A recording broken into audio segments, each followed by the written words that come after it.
ఎవరైతే ఈ చర్యకి పాల్పడ్డారో వాళ్ళని మాత్రమే చంపడం. ఎవరైతే మా ల్యాండ్ మీద తప్పుడు పనులు చేయడానికి అక్కడి నుంచి ప్లాన్ లేసి అక్కడి నుంచి మొత్తం పంపిస్తున్నారో వాళ్ళనైతే మేము ఖచ్చితంగా చంపుతామని. ఇప్పుడు అమెరికా ఆర్మీకి, చైనా ఆర్మీకి, ఇండియన్ ఆర్మీకి ఇప్పుడు డిఫరెన్స్ ఏంటి? ఇప్పుడు ఇండియన్ ఆర్మీ ఎక్కడ ఫైట్ చేస్తుంది? ఇండియా బోర్డర్స్ లో ఫైట్ చేస్తుంది. కానీ యుఎస్ ఆర్మీ ఎప్పుడు యుఎస్ బోర్డర్స్ లో ఫైట్ చేయదు. కానీ మనం ఏ మ్యాటర్లో అయితే అమెరికాకి ఫేస్ టు ఫేస్ అవ్వగలం అదేంటి అంటే మన సోల్జర్స్కున్న విల్ పవర్. మన సోల్జర్స్ ఎలాంటి సిచ్యువేషన్స్లో పనిచేశారంటే 93,000 సోల్జర్స్ని మనం సరెండర్ చేసాం. కంట్రీని మనం కొత్త కంట్రీని ఫామ్ చేసామంటే మన ఇండియన్ ఆర్మీ ఏ లెవెల్లో ఫైట్ చేయగలదు అని.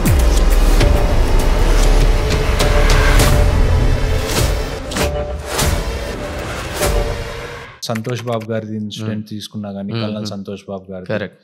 సో ఆయన కల్నల్ అంటే ఆయన ఒక బీహార్ రెజిమెంట్ మొత్తానికి ఆయన కమాండింగ్ ఆఫీసర్. కరెక్ట్.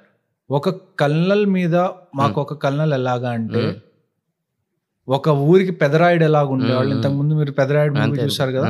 ఒక కల్నల్ ఒక బెటాలియన్ మొత్తానికి పెదరాయుడు లాగా. ఆయన ఒక మాట చెప్పారా అంటే ఒక తండ్రి వాక్కు లాగా. సో అలాంటి ఆయనకి ఏదన్నా జరిగింది అంటే అలాంటి సంఘటన చాలా పెద్ద విషయం అది.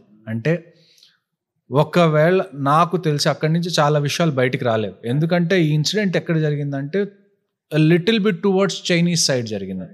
సో ఇండియన్ సైడ్ కాకుండా కొద్దిగా అవతల వైపు జరిగింది. కానీ నాకు ఇండియన్ ఆర్మీ ఫోర్సెస్ అంటే నేను ఇన్ని రోజులు ఉన్నాను కాబట్టి నేను ఖచ్చితంగా ఒక విషయం ఏదైతే చెప్పగలను, మా కల్నల్ మీద కానీ లేకపోతే మా మేజర్స్ మీద కానీ చెయ్యి వెళ్ళిందా మా జవాన్స్ అయితే మాత్రం ఊరుకోరు. అది మాత్రం అంటే చేతిలో అంటే ఒకవేళ మీ కళ్ళ ముందు మీ నాన్న మీద ఎవరన్నా చేస్తే మీరు ఎలా బిహేవ్ చేస్తారు? అవును. అంటే ఇప్పుడు ఆ బార్డర్లో ఇన్సిడెంట్లో చాలామంది అనేది ఒక ఇన్ఫర్మేషన్ తెలుసు. మనం ఆయన చనిపోయినప్పుడు కూడా చాలామంది ఇక్కడ చూశారు. బట్ ఎగ్జాక్ట్గా ఇప్పుడు మీరు ఇందాక ఫాదర్ అంటున్నారు, పిల్లలు కూడా ఉంటారు కదా. సో ఆ ఇన్సిడెంట్లో పిల్లలు అంతమంది ఉన్నాక కూడా ఒక ఫాదర్ అనేది రెస్పాన్సిబిలిటీ తీసుకొని అండ్ ఫాదర్ చనిపోవడం అనేది ఎట్లా జరిగింది అసలు? ఆ ఇన్సిడెంట్ ఎగ్జాక్ట్గా ఏం జరిగింది? నాకు తెలిసిన ఇన్ఫర్మేషన్ ఏంటి అంటే వీళ్ళు ఏదో ఒకటి డిస్కస్ చేయడానికి వెళ్ళారు. వీళ్ళు అసలు ఫైట్ చేయాలి లేకపోతే ఏదన్నా ఆర్గ్యుమెంట్ అవుతుంది అన్న ఆ మైండ్ సెట్తో వెళ్ళలేదు. అక్కడికి వెళ్ళిన తర్వాత విషయాలు హీటప్ అయ్యి అప్పటికప్పుడు అది జరిగి, ఇంకొకటి ఏంటంటే మనం తెలుసుకోవాల్సిన విషయం, ఇప్పుడు ఇండియా పాకిస్తాన్ మధ్యలో కాశ్మీర్లో చాలా జరుగుతూ ఉంటుంది. ప్రతిరోజు మనం గన్స్ యూస్ చేస్తూ ఉంటాం. కానీ ఇండియా చైనా ఎక్కడైతే ట్రూప్స్ ఉన్నారో అక్కడ గన్స్ యూస్ చేయము మేము.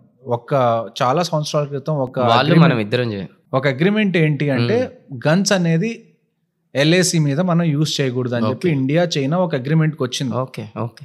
సో ఇన్ని సంవత్సరాల్లో అటువైపు నుంచి ఏ ఫైర్ అవ్వలేదు, ఇటువైపు నుంచి ఏ ఫైర్ అవ్వలేదు. సో ఆ రోజు కూడా జరిగిన ఇన్సిడెంట్ ఎలాగనుకొని వెళ్ళుంటారంటే ఏదన్నా అయితే అవ్వచ్చు, గొడవ లాంటిది ఏదన్నా అవ్వచ్చు, కానీ చిన్నది అవ్వచ్చు, మరి చనిపోయి అంత అవ్వదేమో అనుకొని వెళ్ళుండొచ్చు నాకు తెలిసి.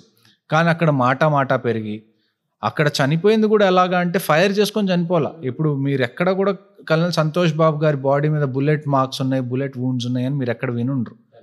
అక్కడ ఏంటంటే లిటరల్గా దాన్ని ఏమంటారు, బేస్బాల్ బ్యాట్స్ లేకపోతే కర్రలు లేకపోతే రాళ్ళు వీటిల్ని యూజ్ చేసుకొని రాగా ఫైట్ చేసుకొని అందులో దెబ్బలు తగిలి చనిపోయారు.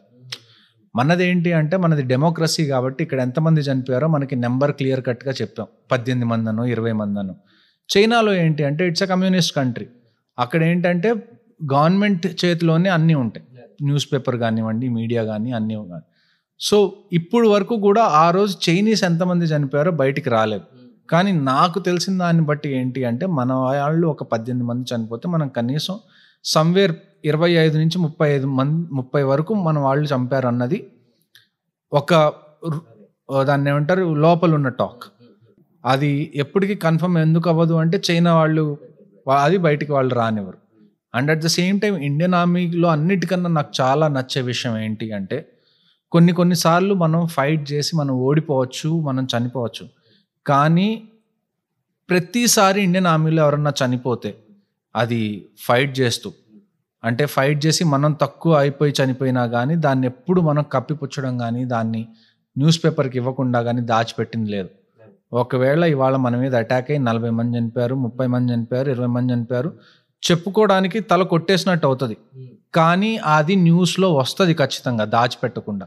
దానికి చాలా గట్స్ కావాలి.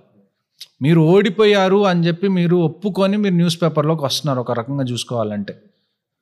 మీకు అందరికీ ఇండియన్ ఆర్మీ చూస్తే ఏమనిపిస్తుంది? యాజ్ సివిల్ పాపులేషన్, మా ఆర్మీ ఎప్పుడు గెలవాలి, మా ఆర్మీ టాప్లో ఉండాలి అని అనిపించదా? అలాంటప్పుడు కొన్నిసార్లు మీ సిచ్యువేషన్లు ఎలా ఉంటాయి అంటే మీరు ఓడిపోతారు, మీరు ప్రాణాలు కోల్పోతారు. మీరు కావాలి అనుకుంటే దాన్ని దాచిపెట్టచ్చు. కానీ ప్రతిసారి ఎవరైనా సోల్జర్ నేషనల్ డ్యూటీలో చనిపోతే ఆపరేషన్లో అది ఖచ్చితంగా దాచిపెట్టకుండా, అది రూల్స్ ఫాలో అయ్యి చనిపోయినా, రూల్స్ ఫాలో అవ్వకుండా చనిపోయినా కానీ, ఒకవేళ తప్పు చేసి చనిపోయినా కానీ అది ఖచ్చితంగా న్యూస్లో అయితే వస్తుంది. అంటే ఇండియన్ ఆర్మీలో ఎవరైతే చనిపోయారో everybody is accounted for.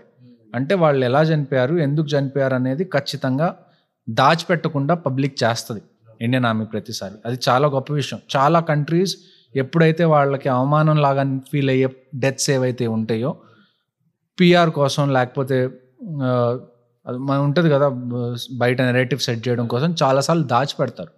Even Pakistan army కానివ్వండి, చైనీస్ ఆర్మీ కానీ చాలా చోట్ల. కానీ ఇండియన్ ఆర్మీలో నేను ఇప్పుడు వరకు నేను చూసిన లాస్ట్ 11 yearsలో ఎవరన్నా చనిపోతే దాన్ని దాచిపెట్టడం కానీ, వాళ్ళకి క్రెడిట్ ఇవ్వకుండా ఉండడం అనేది కానీ నేను ఇప్పుడు వరకు అయితే ఎప్పుడు చూడలేదు.